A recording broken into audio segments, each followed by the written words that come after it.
Willkommen beim Témoignage Interview mam Stefan. Der Stefan hin ass häufig als bëschen iwwer sei Weh ze erzielen, mat Sänger Illerstanner sinn do. Willkommen Stefan. Bonjour, je m'appelle Stéphane, j'ai 51 ans, je suis suisse roman. J'ai été diagnostiqué avec un Ehlers-Danlos quand j'étais tout petit à l'hôpital universitaire vaudois de Lausanne. Ils avaient remarqué que j'étais un bébé très bizarre, très laxe, très mou. Je faisais plein de choses avec mon corps, un petit peu comme des acrobates, et surtout j'avais la peau élastique. C'est ça qui a tout de suite aiguillé les médecins pour dire que c'était un Ehlers-Danlos. Il n'y a personne dans ma famille qui a eu ça. Je suis le seul. Mon frère n'a pas eu ça. Il m'a suivi 2 ans après, mais il n'a pas de maladie. Et d'ailleurs, ça a été assez difficile pour moi durant toute ma jeunesse parce que je n'ai pas compris pourquoi ça m'arrivait. Je n'ai pas compris ce que c'était. Les médecins ne pouvaient pas vraiment nous aiguiller quoi que ce soit à ce niveau-là. Mais voilà, depuis que je suis à Luxembourg, il y a maintenant presque 12 ans, eh bien, j'ai pu faire la connaissance de plein de choses, de plein de monde qui m'aident beaucoup dans la vie de tous les jours. Et c'est pour ça que je voulais témoigner aujourd'hui. Parce que je trouve qu'il est important de montrer un petit peu par quoi on est passé, mais aussi pouvoir essayer de faire en sorte que ça soit mieux pour ceux qui viennent après nous. Et que les maladies rares de façon générale, et surtout Ehlers-Danlos, pour ce qui nous touche, nous, puissent être peut-être mieux intégrées dans la vie de tous les jours. Alors, c'était le but de la discussion aujourd'hui. Ma vie a été faite de soubresauts comme chacun, en fin de compte, mais fondamentalement, voilà, Ehlers-Danlos, pour moi, c'était beaucoup de problèmes physiques quand j'étais jeune, parce que j'étais trop laxe. Je tombais tout le temps, j'ai plein de cicatrices, surtout le gravier sur le front quand je tombais, et des problèmes avec mes chevilles qui se tordaient tout le temps, c'est pour ça que je tombais d'ailleurs. Mes cicatrices les plus grosses, c'est dû au vélo, c'est pas dû au fait que je me tordais les chevilles. Et puis pour moi, c'était les épaules le plus difficile aussi. Vous tombez, vous mettez les bras, l'épaule elle sort. Donc voilà, ça a été un petit peu douloureux pendant ces années-là.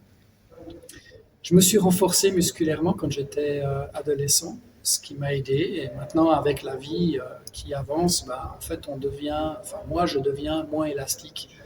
Donc, je me renforce quelque part, je deviens plus rigide et ça veut dire que certains aspects vont mieux que ce que j'avais quand j'étais enfant.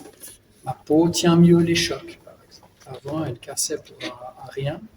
Maintenant, elle tient mieux. J'ai des bleus. Bon, voilà. Ehlers-Danlos, c'est quelque chose qui m'a accompagné toute la vie, mais qui, en fin de compte, j'ai toujours considéré comme une sorte de maladie avec laquelle on ne peut pas faire grand-chose. Et donc, traiter les symptômes, pour moi, pas les symptômes, traiter les problèmes du moment, pour moi, c'était le plus important. Et un des points que je trouve essentiel est de pouvoir trouver justement le bon équilibre personnel, professionnel et autres, où on peut traiter les petits bobos ou les petits problèmes de tous les jours. Ça peut être des chevilles, ça peut être les pieds, ça peut être le dos, ça peut être plein de choses. Et pour ça, j'ai la chance de pouvoir faire pas mal de kinésithérapie. C'est un des points que je trouve essentiel pour les gens qui ont ce genre de maladie, de pouvoir avoir des traitements comme ça très, très récurrents, ou du moins très répétitifs, pour pouvoir un peu maximiser la qualité de vie de tous les jours. Ce que j'ai découvert en arrivant à Luxembourg, c'était la possibilité d'abord de pouvoir faire un test génétique qui m'a permis en 2013, donc ça va faire 10 ans cette année, de valider le fait qu'effectivement j'ai Ehlers-Danlos. Je n'ai jamais pu le valider avant. Ça a été édicté, on a vu exactement quel gène n'avait pas, et ça m'a permis juste de me rendre compte que j'étais pas totalement fou, quoi. Mais bon, je savais que c'était ça, mais c'était bien comme validation, et ça permet surtout vis-à-vis du monde médical de dire bon voilà, vous avez la preuve, donc c'est beaucoup plus facile peut-être pour certaines prises en charge, en tout cas compréhension. Et je remercierai jamais assez le Luxembourg quelque part, et les gens que j'ai pu rencontrer ici de m'avoir permis d'accéder à ça. En Suisse, peut-être que maintenant ça existe, mais à l'époque ça n'existait pas, et j'ai jamais eu l'opportunité de faire une quelconque analyse génétique. La seule fois où j'étais allé voir des spécialistes, c'était quand j'étais adolescent, à 15-16 ans. J'étais allé à Zurich pour un Suisse romand qui habite Lausanne. Aller à Zurich, c'est un voyage. Il faut vous imaginer que même si c'est le même pays, c'est une langue différente et autres. Et j'étais très dans l'attente de pouvoir échanger, dans peu de mes moyens à l'époque, en anglais, avec le médecin pour pouvoir un peu mieux comprendre ce que ça voulait dire. Et en fait, je me suis retrouvé face à quelqu'un qui était plus intéressé par un énième cas qui pouvait ranger dans une case qu'autre chose. Donc ça a été une grande un réveil un petit peu pour moi, où je me suis rendu compte que là, je n'allais pas avoir beaucoup d'informations. De nouveau, à Luxembourg, depuis que je suis arrivé récemment, j'ai découvert l'association Alliance Danos. Je trouve qu'ils font des choses extraordinaires. Il y a d'autres associations en France, maintenant globales, aux États-Unis, qui existent. Ça n'existait pas il y a 20 ans, il y a 30 ans.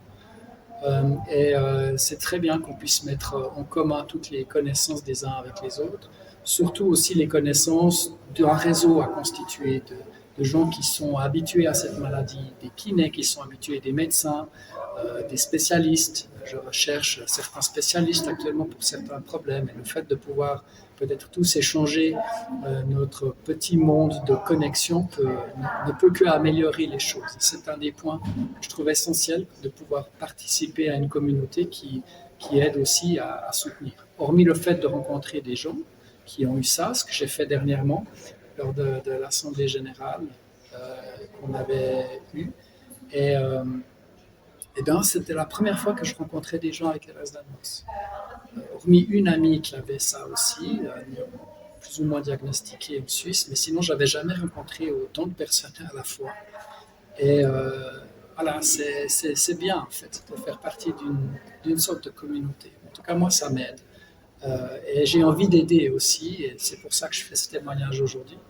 J'ai envie de travailler pour aider à une meilleure prise en charge de ce genre de maladies rares, et les autres d'ailleurs aussi, et de pouvoir faire en sorte qu'on puisse vivre un petit peu mieux ou plus rapidement, vivre correctement par rapport à nos chemins de vie qui ont été généralement assez difficiles.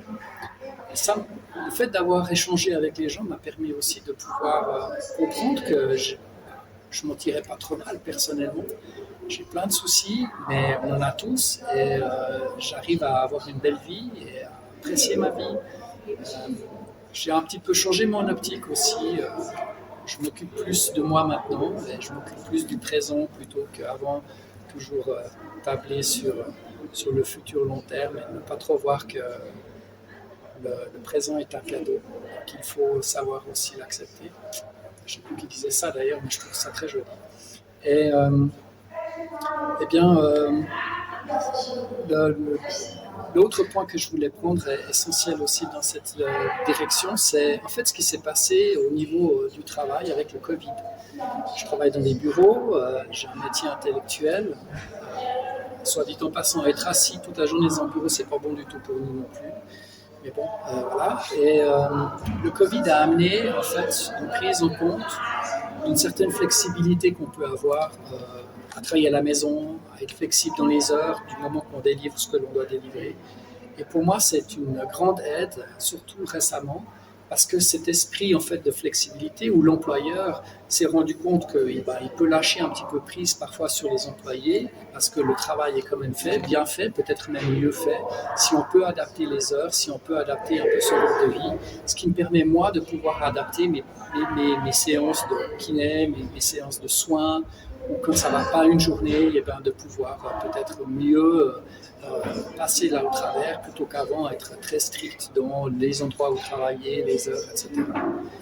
Et je pense que c'est essentiel pour nous aussi de pouvoir garder ça à l'esprit.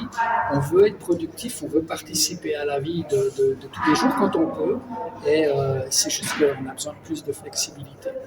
On a besoin de plus d'être malléable. Alors nous, on l'est nous-mêmes, mais c'est les gens autour et l'organisation qui doivent être malléables. Donc ça, c'est essentiel aussi pour moi. Oui, il se passe plein de choses derrière, vous avez peut-être entendu. Merci Stefan für dein Témoignage. Hast du noch irgendwelche Ratschläge oder so irgendetwas, was du noch willst losgehen, immer den Interview aufschließen? Alors au niveau des conseils, il y a deux choses qui me semblent importantes que j'aimerais partager avec ceux qui regardent. La première, c'est que même s'il est difficile de se sortir un petit peu de son carcan, on a trop peur, on a plein d'appréhensions, ça vaut la peine de venir peut-être à une des soirées que l'on fait, écouter ou faire partie de cette communauté. Ça ne peut que aider au final, même si le premier pas est toujours assez difficile. Donc n'hésitez pas, osez, soyez juste ouverts dans le sens où venez voir une fois ou deux, vous n'êtes pas obligé de quoi que ce soit, mais on se sent moins seul. Et être moins seul dans les moments difficiles, quand on a besoin de conseils, ça aide. Donc ça, c'est le premier point. Le deuxième point que j'aimerais vous dire, c'est que c'est plus personnel en fait, mais il faut accepter qu'il y a des jours où ça va moins bien et il y aura des jours où ça ira mieux.